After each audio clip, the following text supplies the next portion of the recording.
Well, everybody, it's my turn. Now I get to hold up the books and hug the books and share with you all how much I love these books and keep you all in suspense to find out which books happen at the end of the video. It's my turn. Happy Victober to everyone. I'm finally getting around to doing this video. This video is the ranking of my first 50 Victorian books that I have read. So just a couple of clarifications. This does not include short stories, poems, or essays, all of which I've read some, as well as these books. These are full-length nonfiction or novellas-ish or novels. All right, everyone, we are gonna hope we can do this in one take because I don't wanna bother with editing. I just wanna share with you how much fun it's been to be reintroduced to the world of reading after finishing, having babies and finishing all of my schooling. And I'm just loving having rediscovered both reading and Victorian literature so much, very specifically through this group. So let's get started. 50 books. And actually, since I finished my 50th book, I've read almost another 10. So I keep thinking, maybe next Victober, I'll be able to do my first 100 Victorian books. That would be super fun, especially because Kate is on a mission to get all these books read over this next year for her Victorian literature project. All right, everyone, so let's get going. I have a problem because I have 50 books here. I have no 1-star books. I have 1 2-star, 1 3-star, 9 4-star, and 39 5-star. I have a problem. I need to be a little more discerning in my rating system, but I just love all these books so much. It's just so wonderful. I don't want to disparage them. I'll just give them 5 stars. So when everyone's been saying, I don't know if I'm going to give stars to books anymore, I just kind of feel like I'm going to keep giving 5 stars to basically every book I read. It's okay. It's my rating system. And I'm going to hold up books as I own them myself, or at least have a physical copy right now. I'm not going to bother with putting the handy dandy little, digital image of the book. I don't have the time to do this, and it's very slick, and I don't have time to figure out how to do it either. All right, so in 50th or last place, George Meredith's The Egoist. Folks, only the very most die-hard Victorian fan should read this book. I know Katie at Books and Things loves this book and raves about it. I endured. I will never reread this book. This book is ludicrous because it's supposed to be plumbing the depths of all of these gender issues and class issues, and the characters are utterly unbelievable. They all sit around whining for 90% of the book. And then in the last 10% of the book, George Meredith pulls a rabbit out of a hat to try and make everything work out in the end. It is not believable. It almost comes across as a farce in the end. I will never reread this book. I did give it 2 stars.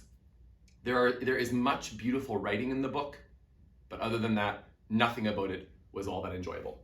Okay, 3-star book, my 1 3-star book, and that is Charles Felix's The Notting Hill Mystery. So we read this as a group, I can't quite remember when, last year sometime maybe, and I gave it 3 stars only really because of its historical interest. It did not age well. It's not a great book. It's very, very heavily centered on pseudoscience, and pseudoscience as the Victorians kind of were interested in it and what they believed about it. It doesn't age very well, and huge elements, without any spoilers, huge elements of the mystery sort of depend on pseudoscience and its role or possible role in our lives. So it was what it was. All right, next. Wilkie Collins's, now we're into the 4-star books, everyone. Wilkie Collins's Mr. Ray's Cash Box. Is this a novella? Is it a short story? I'm not sure. It's a Christmas book. It's quaint and charming for what it is. It's good. It's good. It was a lovely read to read at Christmas time. It was an additional Wilkie Collins book that I read last year after enjoying Man and Wife, which is coming up on this list later on. And so I read it and I enjoyed it. I like Wilkie Collins's writing style. Not all that memorable, but it's good. Okay, next, Charles Dickens's The Chimes. So another Christmas book. This is Charles Dickens's second Christmas book slash novella, I guess, but Christmas book. I really enjoyed The Chimes. I think that it has some very, very interesting narrative things that he does about what is, excuse me, what is reality, what is dream, what is real, what is not real. So he sort of uses some of the same themes from The Christmas Carol, but I think that he does it in a really interesting way. Our main character, I find him very, very sympathetic. He's essentially a messenger. He's not a delivery person, but a messenger essentially, I think. Maybe he does some deliveries. And a lot of his revelations that happen throughout the book are based sort of on his hopes and wishes, and he sort of lives in the shadow of the big church where the chimes are going off all the time. I recommend it. It's a good one. Okay, then on our list, Mary Elizabeth Braddon's Lady Audley's Secret. Okay, I liked it. I gave it 4 stars. It was my first Mary Elizabeth Braddon. I found a lot of the main characters interesting, but not overly likable. So I really loved, again, how Mary Elizabeth Braddon played with the components of a sensation novel. I really enjoyed how she played with whom we could trust as the reader, including in some ways, you know, the narrator and or the how the events of the book unfold. I really enjoyed many, many elements of it. It was good. I'm not convinced I'm a Mary Elizabeth Braddon fan. I'm for sure going to be trying, I didn't read The Doctor's Wife this Victober. I'm for sure going to try Aurora Floyd because I got it from Kate as a book gift. So I'm definitely trying that one. And then I'm going to kind of evaluate whether or not Braddon will be kind of a forever author for me. Okay, then my first Charlotte Mary Yonge on the list of many, and it is Scenes and Characters. Again, 4 stars. I really liked Scenes and Characters. It does betray a little bit the fact that Yonge was not overly experienced at this point or skilled even necessarily as a writer, although the potential of her writing was already very, very evident in this book. This book sort of features in the universe of The Pillars of the House, which is coming up later on this list as well, but it's connected to this sort of universe that Yonge builds of all of these different families and characters. So for that, I loved it because we already get introduced to some of the families that we're gonna see in these other books that are related to it later on. Her dialogue is just wonderful, and her commitment to high church values, the Oxford movement, etc., so beautiful. Her books have a way of moving me to tears, I think without exception so far. I think every single one of the books that I've read of hers, 8 or 9 of them so far, have moved me to tears, and I just love them to bits. So I recommend it, maybe not as an entry point for Yonge because you might be underwhelmed, but I recommend it if you want to sort of read a fuller presentation of the world that she creates with all these characters. All right, next on the list is Elizabeth Gaskell's first book on this list, Ruth. I really enjoyed Ruth. I did not find, you know, kind of the fallen woman trope off-putting. I found Ruth a little angelic, but I really sympathized with her. I thought she grew over the course of the book. I loved a lot of the situations she found herself in. I thought there was even some crossover in some respects of some situations in Ruth, between Ruth and Jane Eyre. I won't say any more because of spoilers. Excuse me. But I really, really enjoyed it. Gaskell's writing is so gorgeous that it reads so fluidly and so smoothly. The only thing I remember about Ruth that is negative in any way about the story is that it felt long to me. I was reading it and the reading experience was beautiful and easy, as Gaskell's prose is, but I remember feeling like maybe almost like it dragged a little bit in sections, but that it just felt like, wow, this is really long for the story it's trying to tell. So I'm not sure if that's legitimate. That's very much based on my own opinion as opposed to literary criticism, as this whole list is. This is just based on how I liked or didn't like the books. not based on, their recognition within any sort of literary canon or anything like that. So I would totally reread Ruth, but it wouldn't be at the top of my list of Gaskells to reread. All right, then next on the list is Charles Dickens's American Notes. This is nonfiction. I'm forgetting to hold books up here. The Chimes, there it is. And Ruth, I'm glad I remembered at this point on this video. Ruth and American Notes. There it is. Okay, so I only missed 2 so far. American Notes. I highly recommend this, everyone. This is a travel log. This is nonfiction. By the first paragraph, I was already like cackling because he has a way of writing about just how they crammed into the ship and then the seasickness that they all experienced on the way from England to the States, that I just thought, oh my goodness, Charles Dickens, you just know how to write humor. It's really, really entertaining. It's interesting. He goes and visits a whole bunch of hospitals and asylums and jails and schools. And then he has his characteristic sort of evaluation of how various institutions are trying to do good in society. I totally loved it. I thought it was great. I read it in preparation as well for my first read of Martin Chuzzlewit, which again, I would also highly recommend because big sections of Martin Chuzzlewit take place in the States, and it almost felt like he did some copying out of his diary in this book for those sections that are set in the States. So it really helps you understand what it is that he all experienced in the States before he wrote Martin Chuzzlewit. All right, so that's that. Then Elizabeth Gaskell's The Moorland Cottage, a novella by Elizabeth Gaskell. It's in this collection. I really love this series of 4 Oxford World Classics that collect some of her longer short stories or novella-length books, as well as many of her short stories. They're really, really good. I tracked all 4 of them down just on Thrift Books or ABE Books or something like that. The Moorland Cottage is really, really interesting, and it has a history with George Eliot's The Mill and the Floss. I won't say any more about that. I don't want to give any spoilers either, but I really enjoyed The Moorland Cottage. It has a very dramatic ending, and the relationship within kind of the nuclear family, the brother and sister and their mum, is really, really interesting. Not always enjoyable.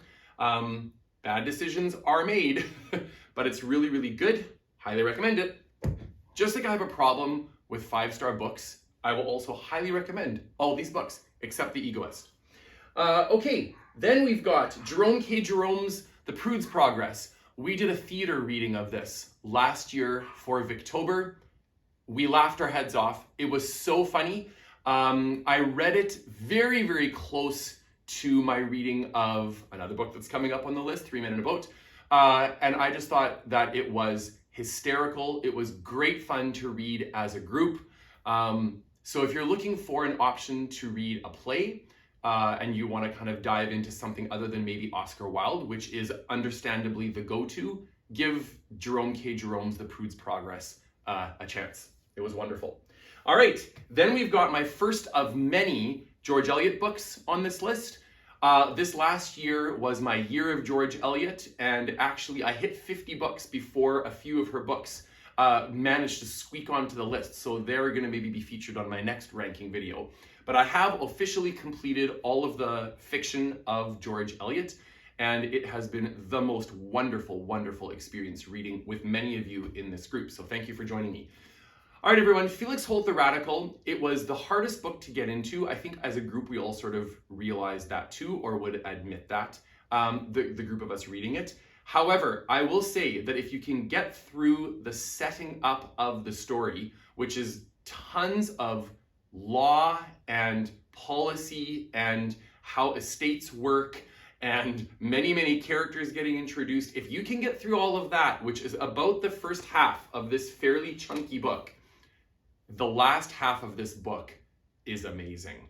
So I do highly recommend it, but I would strongly urge you to time when you read this one, because George Eliot books generally tend to need to be read fairly slowly and savoring them. You can't skim read them. They require a little bit more commitment than that. And this one may be the most of all of her books that I read.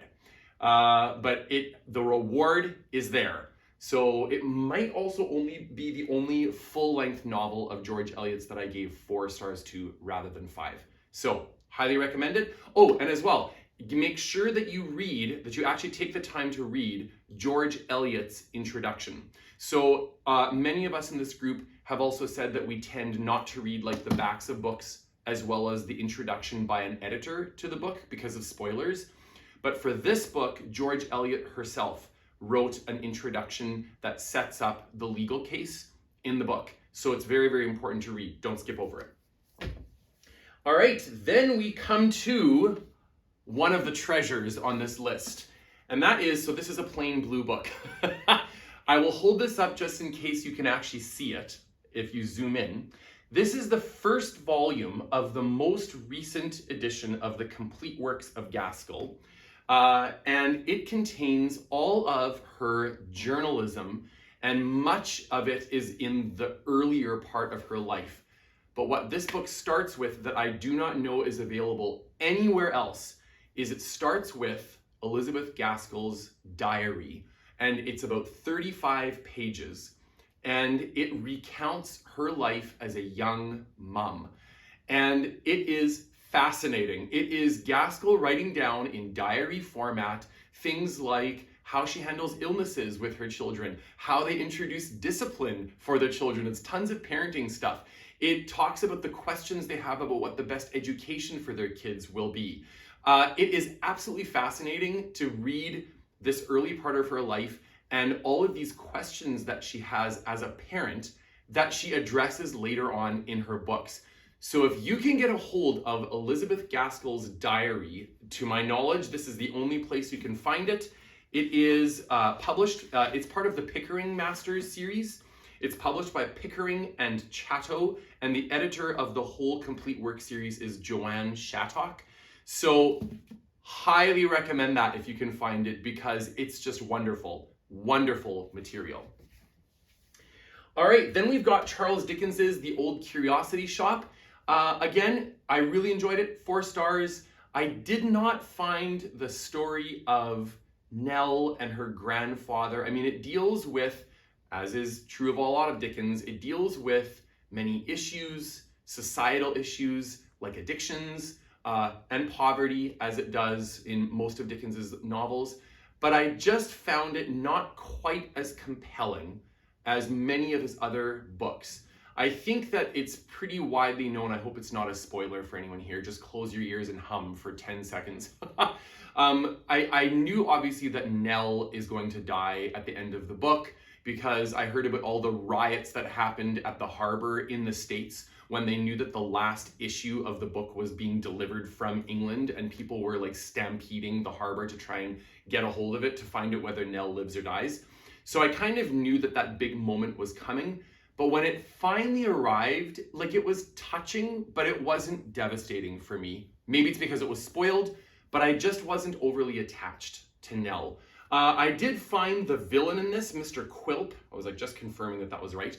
I found him also a little bit problematic. He's an example of a character with a visible physical disability. So it felt a little bit stereotypical at times as well.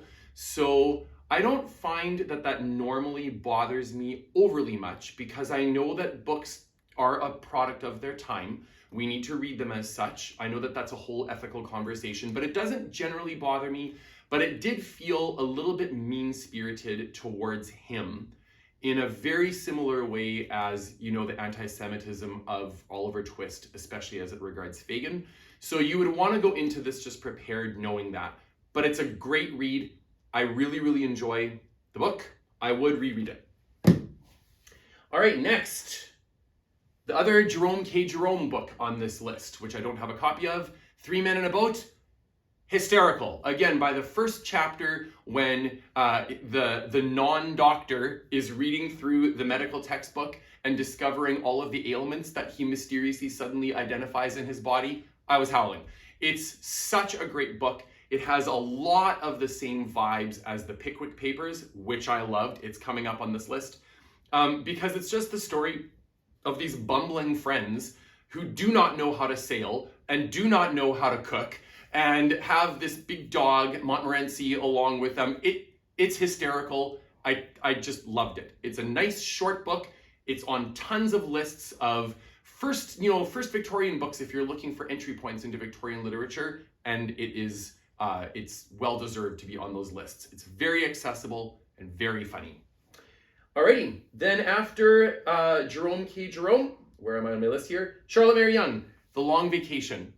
So another book that is connected to this interconnected universe from many different books in Charlotte Mary Yonge's canon.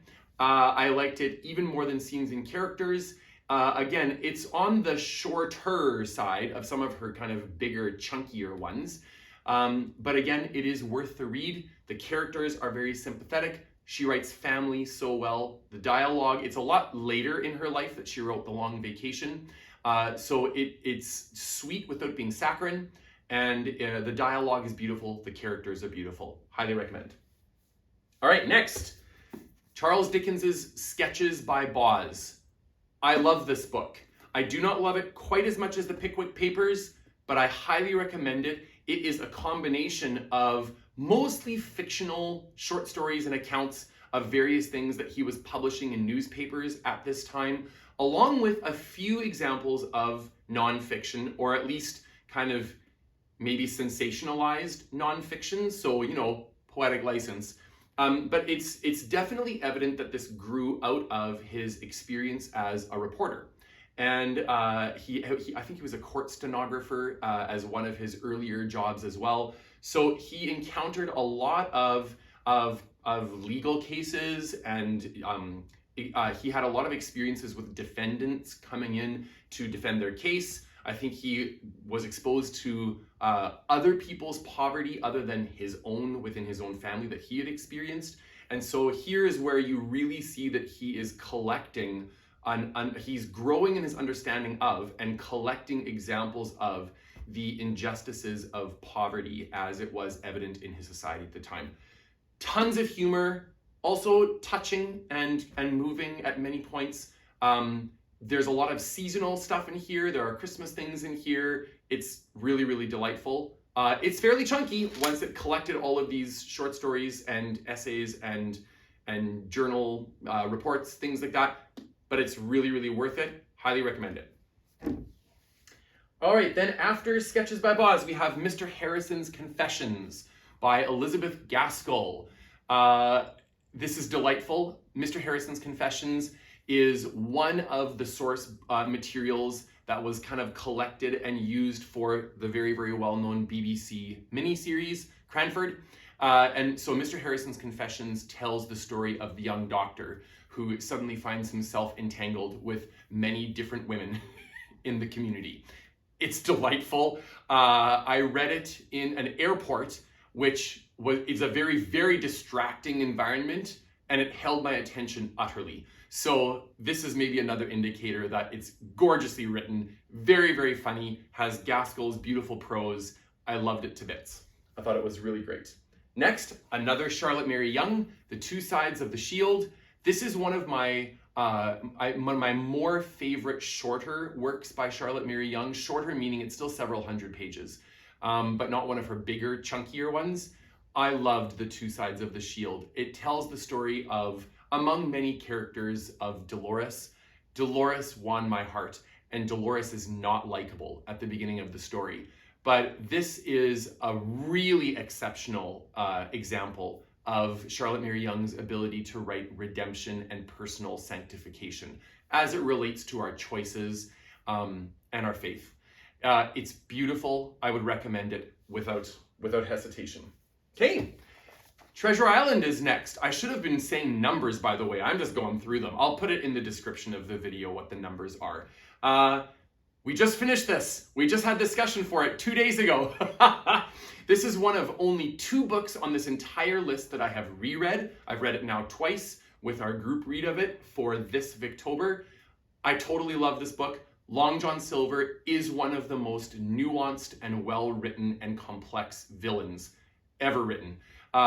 Is he a nice guy? Is he an all-out villain? Is he a murderer? Is he playing both sides? He's brilliant, and his relationship with the pirates and with the crew and with Jim. It's wonderful. So highly recommend it. Oh, I should also have said, my goodness me, we're well into the 5-star books at this point, everyone. The first one on the 5-star list was Elizabeth Gaskell's Diary. And then everything since that point. I'll again make sure in the description. Yikers, I am a newbie at this, aren't I? I'll make sure that it's clear once I put it in the description. Okay, so Treasure Island. Next, Annie S. Swan's Wyndham's Daughter. We read this, I think, last year for Victober. Or at least I think I read it for Victober, or maybe we read it in November, like right after. I can't quite remember. A really interesting book that does address socialism, so that's kind of fascinating. And I remember it being very, very sympathetic because it asked a lot of interesting questions without battering you over the head with ideology in the process. It just asked a lot of questions about things like suffrage and women's independence and women's rights. It asked a lot of questions about politics, and yet I found that it didn't lose me in all of the potential kind of sources of it being a message book. I found that it held my attention. I thought that the consequences of choices was there. It wasn't like, oh, these characters are the ones I'm going to use to communicate my message, so they're not going to actually suffer the consequences of their choices. No, it didn't feel biased from the author. It felt really realistic, and I really enjoyed it. Glad I read it. Okay, then next, Maud, The Illustrated Diary of a Victorian Woman.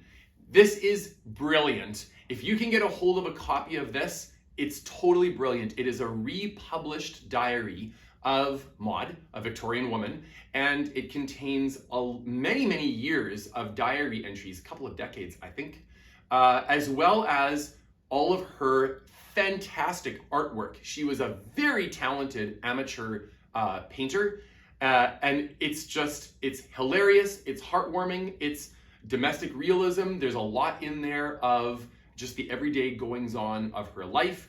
There are the relationships that she shares with her cousins and her community. Some of the details involved in taking care of her aging parents.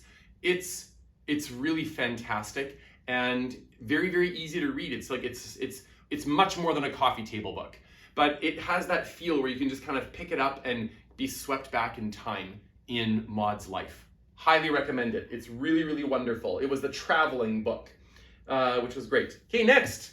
The next George Eliot on this list, Scenes of Clerical Life.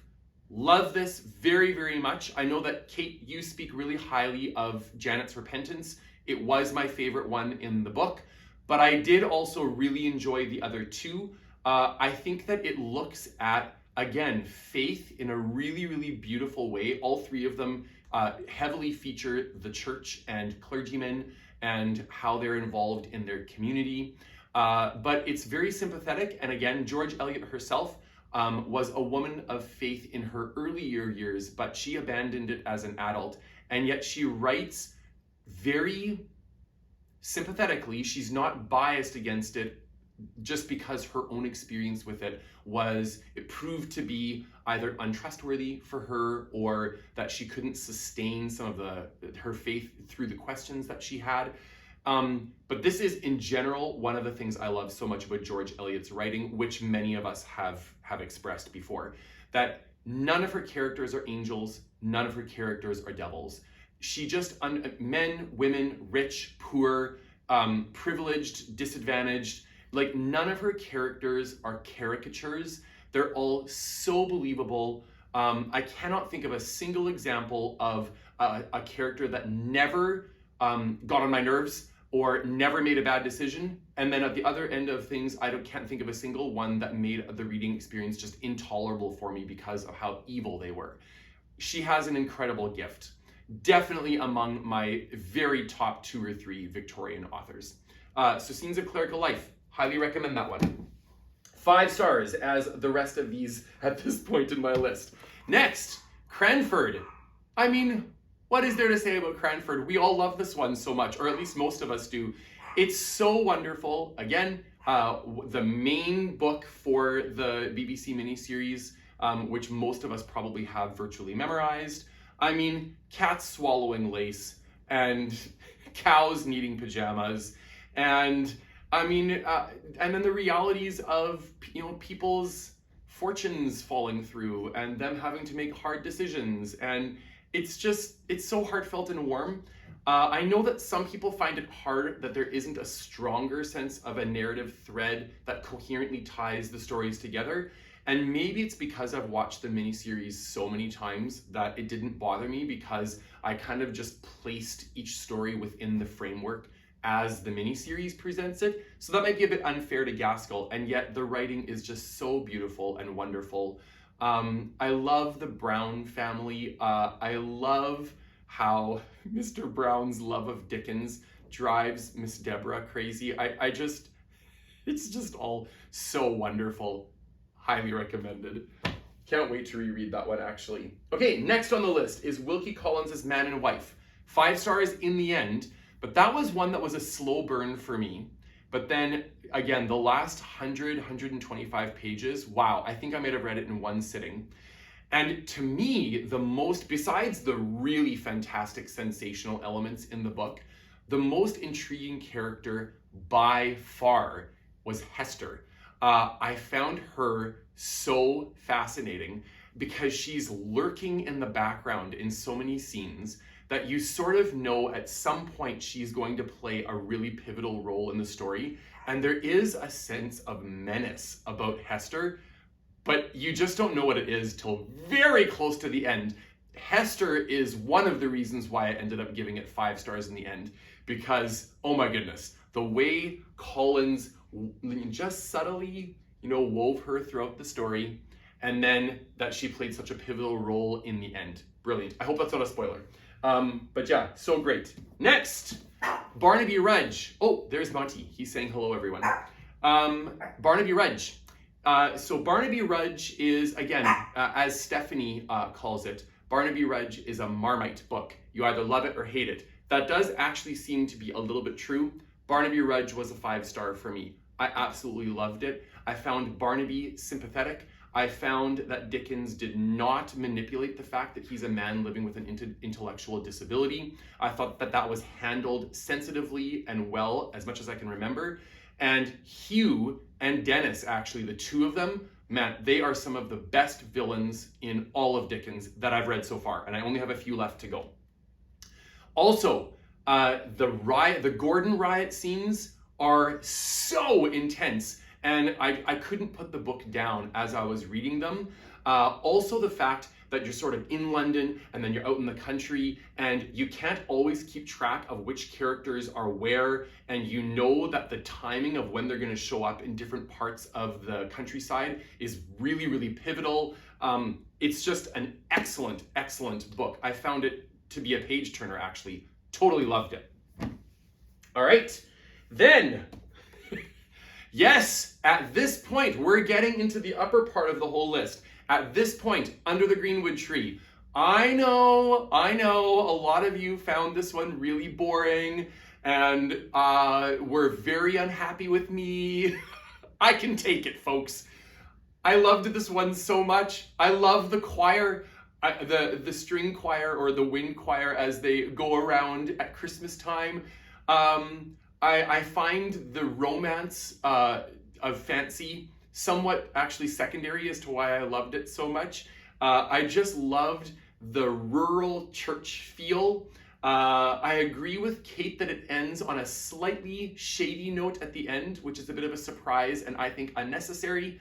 But I love its depiction of rural life, and it feels like Thomas Hardy, even this early in his career, already had that incredible trademark gorgeous ability to write countryside, but he doesn't have quite as much disillusionment and cynicism with the world yet.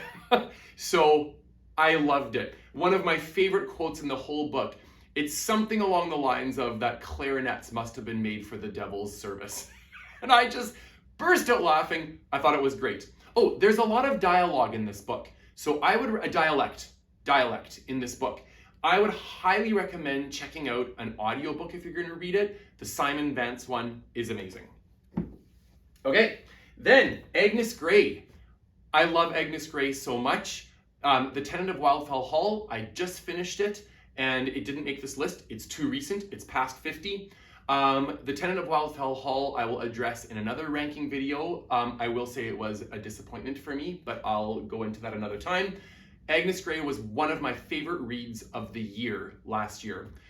So this one is definitely my favorite of the two Anne Bronte books by a mile.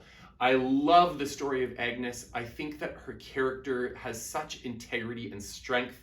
I love the really gentle romance that happens in the book. I really, really enjoyed it. And my daughter just read it, which is really, really fun. She enjoyed it as well. It was her very first Victorian book. So that makes it also another level of special for me. Alrighty, Oliver Twist is next. I love Oliver Twist. We all know the musical. We probably all know many different movie adaptations. But here again, Bill Sikes and Fagin, even with the anti-Semitism attached to Fagin, and I get it. I really do get it. But Fagin and Bill Sikes and Nancy as characters in kind of like the London underground, they're just brilliant characters, the way they're drawn and sketched. I agree that Oliver is not the most interesting character of the book. He's a little bit bland, but the secrets around his identity and his involvement between these wild extremes of wealth and poverty, really, really, really enjoyable. I enjoyed it immensely. I will totally reread this once I'm finished with the rest of the Dickens canon. Next, another Charlotte Mary Yonge, Countess Kate. I think that Kate, you say it best when you sort of describe Countess Kate as if Anne Shirley would discover that she had to become a prim and proper young lady and move into society because she discovered that she was now a countess. It's utterly delightful. It is the story of Kate who has to go and live with strangers and be taught decorum. And she fumbles her way through many, many different debacles. We'll call them debacles. It's really, really enjoyable. Nicholas Nickleby is next on my list. I, again, really enjoyed Nicholas Nickleby. It's a little bit long for what it is, and yet its depiction at the beginning of the book of what Nicholas has to endure when he experiences the school, it's very, very powerful. And really moving, and I found myself getting like really hot under my collar when reading that first part. And then his friendship with Smike and the theater troupe that they join, Uncle Ralph, who's a terrific villain. There's a lot here that's really, really interesting. I enjoyed it a lot. I think I actually remember reading it during the summertime, and I would actually say it's a great, light, humorous, enjoyable Dickens if you're wanting to read one that is a little bit on the lighter side during the summer. I am one of those weird ones that read huge Victorian tomes in the summertime, even when I'm at the beach. All right, next is another George Eliot. More and more I own copies of these because we're getting towards my favorites now. Silas Marner, oh my goodness, this book, I loved it and I cried. Silas's relationship with, I don't want to say too much, Silas's relationship with the little girl, Silas's character growth, oh my goodness, the rejection that he experiences and the choices that he still makes as a result of that and despite that. Oh, I loved Silas so much. A true salt of the earth in the best possible way. Character. Packs a punch. This is one of the shorter George Eliots. It packs a punch. I really, really enjoyed it. And again, read it with a small group of you, and yeah, we had a great discussion about it. Okay, Martin Chuzzlewit is at this point in my list. We must be around book 20 at this point, everyone. Thanks for sticking with me. Martin Chuzzlewit, I loved it so much. And again, this is maybe another one of the Marmite books in Dickens's canon. I think it's a very, very average 3 stars for a lot of people. But oh my goodness, I loved it so much. I laughed and laughed and laughed at certain sections. There is some of the very best comedy that I have ever read in Dickens's whole works, whole canon of works so far in this book. The characters are, as you would expect, they're a little extreme. They are a little caricatured. But the whole adventure that Martin goes on and wondering how the whole inheritance is going to work out the whole book long, his experience in the States. Again, it's related to American Notes very, very strongly. I highly, highly recommend this one, everyone. What can I say? All right, next. My next Elizabeth Gaskell, Mary Barton. Mary Barton is a wonderful book. I can't say too much either about this one to avoid spoilers. There's a very, very pivotal event that happens about halfway through the book, and wow, does that ever propel the book. So this is Gaskell's first kind of full-length novel, and she does a lot in here despite that fact. It's almost like a thriller in places, it's like a mystery in places, it's domestic realism in places, it's social criticism in places. There is beautiful disability representation in this book, which I won't go into because that's also a little bit spoilery actually, but it's just absolutely wonderful. And again, there are redemptive elements in it that brought me to tears. I love Mary Barton. All right, next is A Christmas Carol by Charles Dickens. So I love A Christmas Carol. This is one of those annoying penguin books where the design wears off. All of us have griped about that at different points. But A Christmas Carol is delightful. And this is not one of the two on this list that I've reread. Under the Greenwood Tree was the other one. Treasure Island and Under the Greenwood Tree. A Christmas Carol, I've only read it once, but it's just so beautiful. I grew up with Mickey's Christmas Carol, which is surprisingly faithful actually to the narrative. But again, love this one so much. Once I finish reading, I'm planning on reading the other 3 Christmas stories this upcoming December. So once I finish that, then I think rereading Christmas Carol will become a holiday tradition. I loved the Chimes. It's the only other one of the 5 Christmas stories that I've read. And again, enjoyed it, but wouldn't put it in the same class as this one. I'm guessing I may feel that way. I don't want to project my feelings, but I'm guessing I might feel that way about the other 3. So I'm looking forward to making this a holiday tradition. All right, next, The Mill on the Floss, the one that has a bit of a history and relationship with Gaskell's The Moorland Cottage. Oh my goodness, I loved it so much. Maggie is both an infuriating character and a very, very sympathetic character. And there is such a youthful energy in this book. So I know that George Eliot wasn't, she wasn't in her early 20s or anything when she wrote this. I think that she was around 40 when she wrote this, I think. But it is also only her second full-length novel after Adam Bede.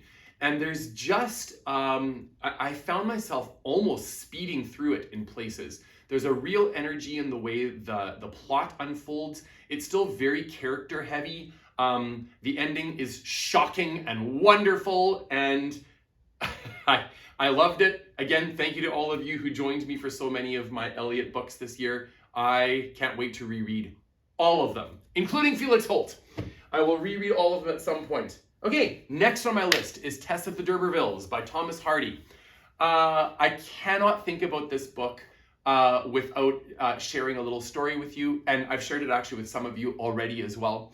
But I read Tess of the D'Urbervilles in grade 12 of high school. I think Tess of the D'Urbervilles was only the second Victorian book that I read.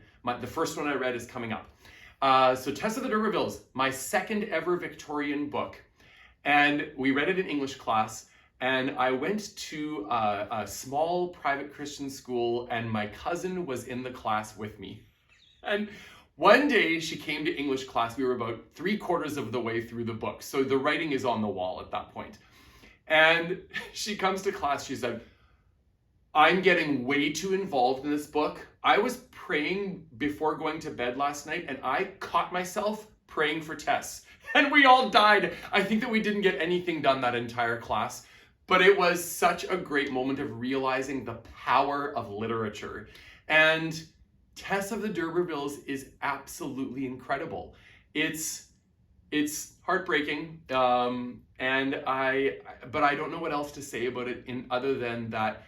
I mean, watching the story unfold with Tess and Angel and Alex, it's infuriating, but it's beautifully, beautifully written. And there are many similarities, won't go into spoilers, but there are many similarities between not the situations necessarily, but the characters of Helen in The Tenant of Wildfell Hall and what Tess is facing. And they're both addressing the inequality and hypocrisy facing women in the Victorian period. But Tess is the story that Tenant of Wildfell Hall should have been, in my humble opinion. All right, I love Tess of the D'Urbervilles if you're just prepared for heartbreak. All right, Romola. Romola was my very first George Eliot. Kate, thank you. I still remember watching your very short 3 or 4 minute invitation video. It was actually just after I started watching your channel and getting involved with some of the reading sprints. And I started just attending my first couple of events and thinking, wow, I think this group is maybe a group that I could get involved with. I really like these people. There is a lot of kinship with them. And you did an invitation saying that you were going to do a reread of Romola in the new year. And this book is amazing. It is my first George Eliot. It's a commitment. Tons of church history, lots of politics as well. It's set in historical Italy in the Medici era.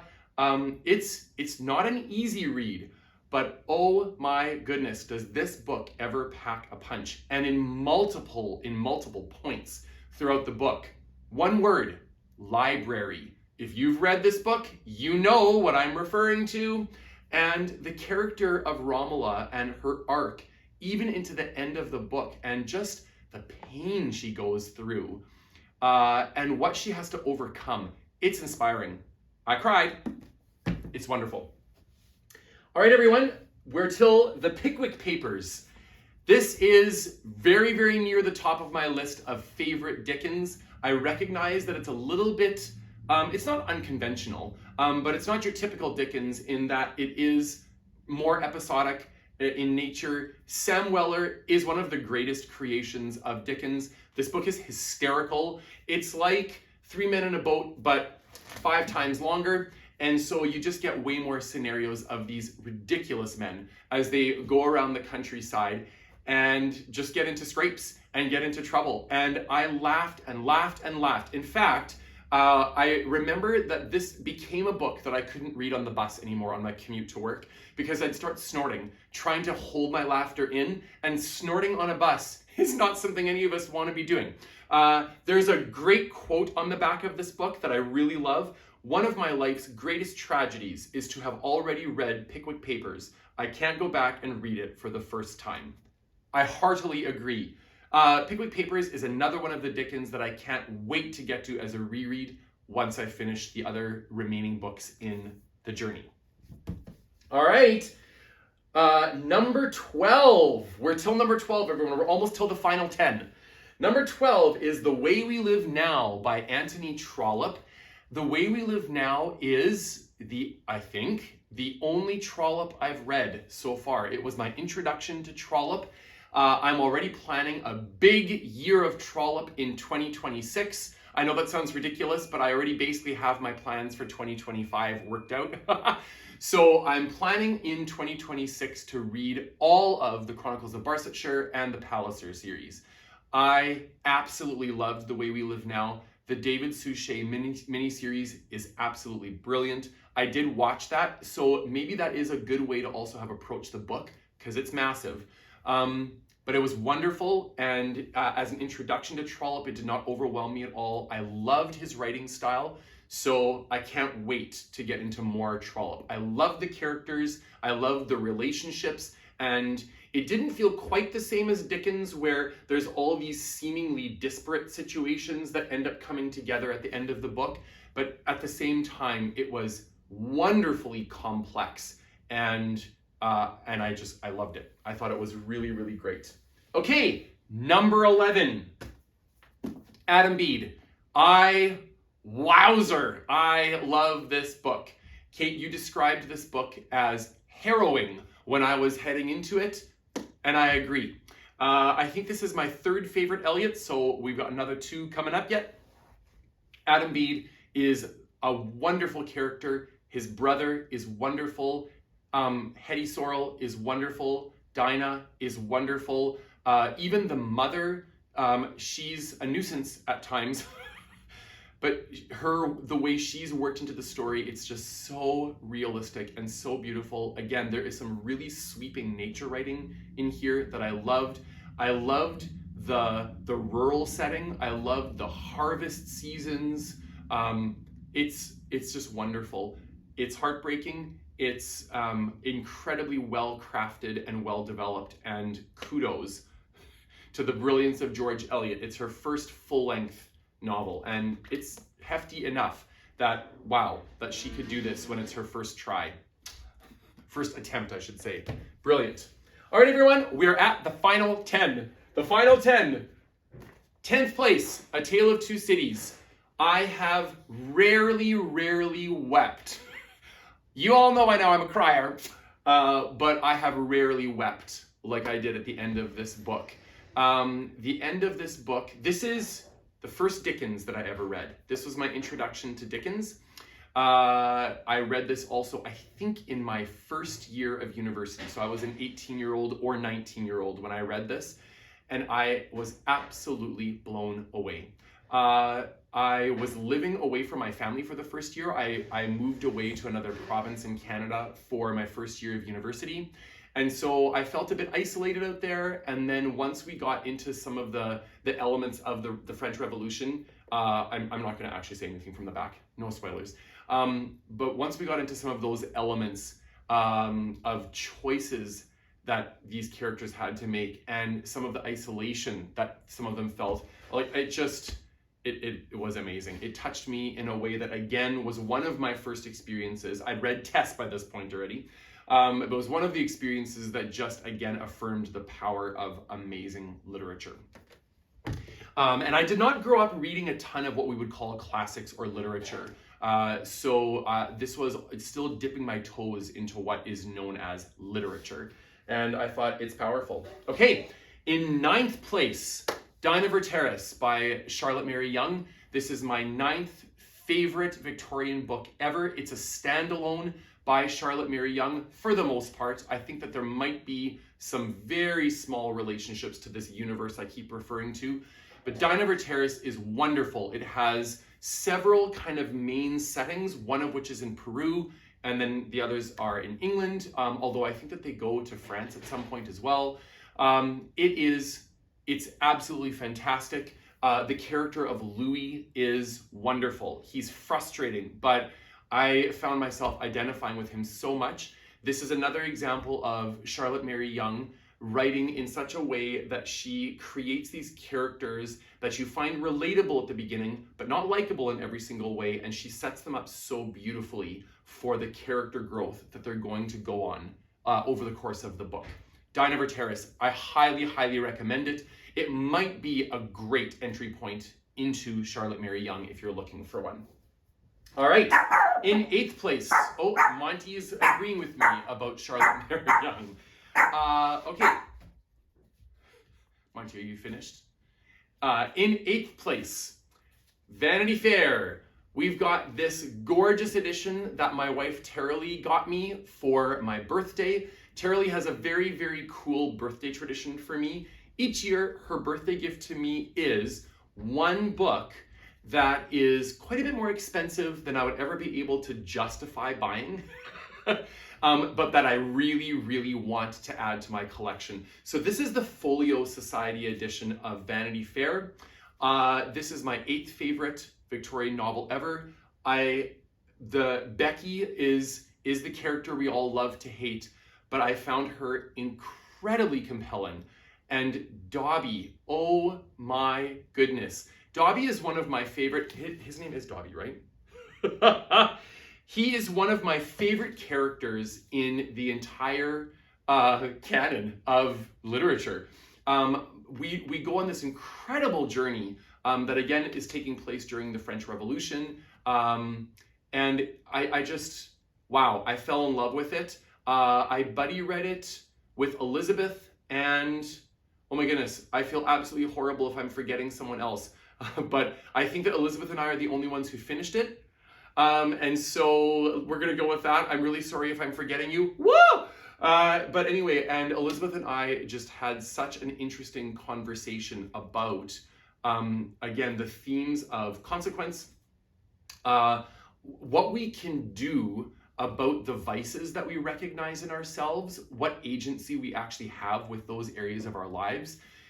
I read so deeply into this book because this book reminded me incredibly of a quote that I love about reading literature in general. I also heard this quote the first time in the context of reading scripture, but that scripture is meant to be a mirror or a flashlight or sandpaper. So it's a mirror that holds itself up to us where we recognize ourselves in it for good or for bad. It's sandpaper because it wears off the edges and vices in ourselves that we want to be like purified and sanctified from. And then it's a flashlight that shows us the way forward in life. So that quote kept running through my head as I read this book. But especially the mirror. I felt like this book, in ways that I hadn't experienced that often with other books, it reflected elements of myself, including areas of myself that I find very, very difficult to kind of reconcile myself to, and that I'm working on in my own character, that I just loved. So, and that was very, very meaningful and profound for me. So I highly recommend Vanity Fair. I'm gonna worry about putting that back in this slipcase later. Alrighty, number 7 on the list, Jane Eyre. My copy is falling apart. It's been on my shelf for so long. But Jane Eyre was the very, very first Victorian book that I ever read. And so we can thank Charlotte Bronte. I love Jane Eyre. I have never reread it in full, but the number of times I've pulled it off my shelf just to read the last 2 pages, it's kind of ridiculous. It may be a little bit obsessive, but I just can't read the end of the book without crying. And sometimes I feel like, I don't know why I would ever feel like I need a good cry, because I cry like enough times in my life. But Jane Eyre, it's wonderful. I think that many of us, if not all of us, would agree. All right, then the highest ranked Gaskell, and in 6th place, Wives and Daughters by Elizabeth Gaskell. I don't know what else there is left for me to say about this book, because all of us have probably watched Kate's amazing content on this book. So I think I'm going to just leave it at that. But the story of Molly Gibson, it's just, this is what I am going to say. I never thought that you could write a book this long that's kind of about nothing, that's so engrossing and so captivating and moves you so deeply. I think that this could be one of maybe a few examples of quintessential domestic realism, and it's so quiet and there's nothing sensational about it, but it's so powerful. So thank you, Elizabeth Gaskell. We love you. Okay, in 5th place, my 5th favorite Victorian book and my 2nd favorite Dickens, David Copperfield. I love David Copperfield so much. This is one of his books, obviously, where unlike his earlier novels, the plot I just love so much, but because it's in first person, it definitely doesn't feel like it has that amazing, like, wow, there's a million things going on and they all link up at the end. It has a very coherent plot from kind of beginning to end as we follow David as our narrator. It has one of the best opening sentences of any book that I've ever read. Betsy Trotwood is one of the best characters of all time, her and her donkeys. I also love the Macabres. I just love them so much. I think that, they're a little bizarre, but I love their marriage and their family. I just find them so warm and wonderful. I love David Copperfield. I love Ham. Peggotty. Oh my goodness. This book has so many of my favorite Dickens characters of all time. And again, highly looking forward to rereading it once we get there. David Copperfield. All right, my 4th favorite Victorian book of all time, George Eliot, Middlemarch. This is The second highest ranked Eliot on this list. We're getting to one more of hers yet. It's obviously Daniel Deronda. I don't have to keep you all in suspense. And so I sat there debating, well, which one is better? But again, like Kate said in a recent video, this is probably the better book, but Daniel Deronda was it was an unbeatable reading experience for me in terms of how much I loved it. So Middlemarch, incredible. I loved, especially, I know it's going to be shocking to hear, folks. Okay, I shouldn't say that I loved. I related to and was moved by the character of Casaubon the most out of the entire book. I know that that might shock some of you, but Casaubon is facing the reality that his life's work might be for nothing, because before he even gets a chance to realize it and collect it all into a book, it might either be outdated or disproven, or he's wrestling with the reality that his life's work is going to have been for nothing. And I was facing a specific situation in my life that was very, very similar to that. So Casaubon made me weep. And so again, it's the power of the mirror or the flashlight or the sandpaper that we experience in books. And Casaubon, I mean, he's not a great character, and he's slimy. He's kind of slimy and gross. He's a little bit like Mr. Collins in Lost in Austin, if you've seen it. He's not nice, but he moved me so deeply. Dorothea is incredible. Dorothea will be among my top Eliot creations. Her journey is extraordinary in this book. Her journey of growth, her questioning of herself, and how she can grow as a woman, it's inspiring and wonderful. Okay, my third favorite Victorian book of all time, and my favorite Charlotte Mary Yonge to date, The Pillars of the House. This is a recent acquisition. Truth be told, it's actually my current upcoming birthday gift from Terrily, the book that I bought that I want to add to my collection. And my birthday's in January, so this was an early one, but I love that it's here so I can share it with you. I love this early 1900 Macmillan edition because they're the ones that are illustrated.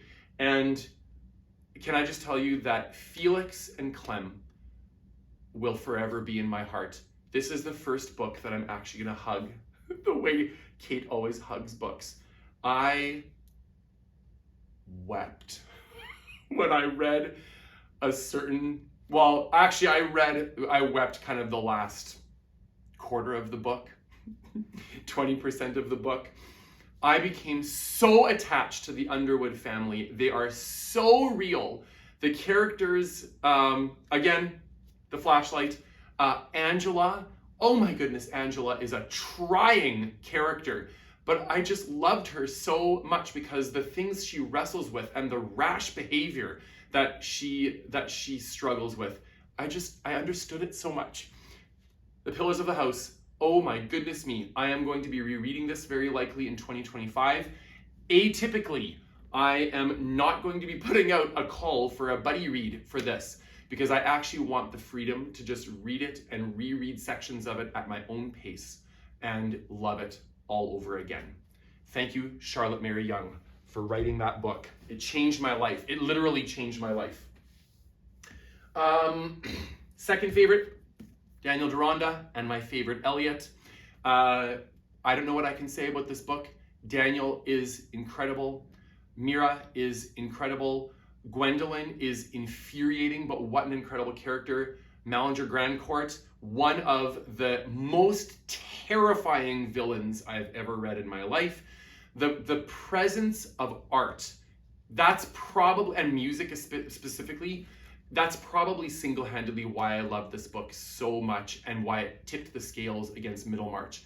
Because what Eliot says about art in general, the world of artists themselves, the world that they live in, the struggles they encounter. I'm a concert pianist by trade, and I just thought, oh my goodness, like I know that Eliot's a writer and I'm a musician, but she gets it. She understands the world of art and music so deeply. So I loved it so much. I don't know what else I could say about it. It's profound, it's moving. Again, kind of the Zionism element in the book I found really moving rather than a bit heavy-handed. I think it's a beautiful portrait of what the Jewish people were facing in English culture. There are accusations of it being a bit romanticized, but I thought it was beautiful. I thought that the components of found family versus biological family and the tension that can result from that was just incredible. Yeah, highly recommend it. This will likely be the first George Eliot that I reread once I get to some rereads of Eliot, because I just loved it so much. All right, folks. And number one, my favorite Victorian book of all time at this point in my life, and my favorite Dickens, Bleak House. Bleak House is from the very first pages where you feel absolutely engulfed by the fog. And it just swept me away in ways that I can't even describe. A huge chunk of this book I read while on a trip to Brazil for music. And there were times when I felt like, oh my goodness, I'm in Brazil to do my job as a musician. And all I wanted to do was go back to my room and read Bleak House. It just swept me away incredibly. The miniseries is fantastic, the BBC miniseries. So it brings out so much. I felt like I went in with so much more comprehension of how like Jarndyce and Jarndyce worked. So that was very helpful. It's the rare situation where I was very thankful to have watched the miniseries before reading the book, because normally I do like to do it the other way around, but it really helped with that. And do you know, this book also has one of the characters that I think about a lot, and she is not a major character. I mean, Esther is one of Dickens's greatest creations as well. I love Esther to bits. And her love story, as it goes through the book, is also just really moving, and it keeps you guessing right to the end of the book in many ways. But the character that I actually think about maybe most frequently from this book is Mrs. Jellyby. And there's something about Mrs. Jellyby's character where she's so obsessed about African mission work, and her house is in such chaos and destitution that there was something, again, I'm gonna go with the flashlight, or maybe sandpaper in this case, or maybe flashlight, or all three. Maybe Mrs. Jellyby is all three of those things. It's very scriptural, I guess, Mrs. Jellyby. But Mrs. Jellyby was this example to me of, oh my goodness, Daryl, don't get so caught up in issues and things that are happening around the world events. They might be amazing, they might be catastrophic, they might be very real. I always want to be a person of compassion. But what needs to be most important is what's right in front of you at home. You can't be so occupied with what's out there. You can't get so lost on the internet with what's out there to find and be discouraged by, especially. And then your own household is falling into ruin. So you know what, Mrs. Jellyby, I thank you, because I never want to be you. So I loved this book incredibly. There's not a lot you can talk about, especially in the second half of this book, without giving away spoilers. The story of Joe is also one of the most heartbreaking stories in all of Dickens. That's a guaranteed tearjerker as well. My dad just read Bleak House. He did the audiobook for the first time, and he's not a crier the way I am with books. But he told me, he's like, oh my goodness, Daryl, like, Joe, I just found myself weeping. And I thought, yeah, Joe's story will do that to you. It's really beautiful. So there you have it, folks. Bleak House at number 1. Okay, so thank you for sticking with me so far, everyone. And again, since this collection of 50 books, I have read all the rest of George Eliot, several more Charlotte Mary Yonge, among other books. And I can't wait to share them with you in my next ranking video. But until then, thank you so much for being such a wonderful community to me, as we all are connected through Kate. Kate, thank you so much for your continued leadership of this group, despite all of the family challenges and health challenges you're going through right now. We all love you so, so much. Thank you for being the proverbial glue that holds us together. So there you have it, folks. This is my 50 ranking video, my ranking video of the first 50 Victorian books that I read to celebrate Victober 2024. I hope that you have enjoyed this. I've loved making it. This is the first time I've actually made, you know, a booktube sort of video. I'm not going to be releasing it widely at this point, just to this group for now, but who knows, maybe this will have awakened something in me, and maybe I'll find it addicting and I'll have to just become part of the booktube creator community. But until that point arrives, thank you so much, everyone. Have a wonderful, wonderful week ahead.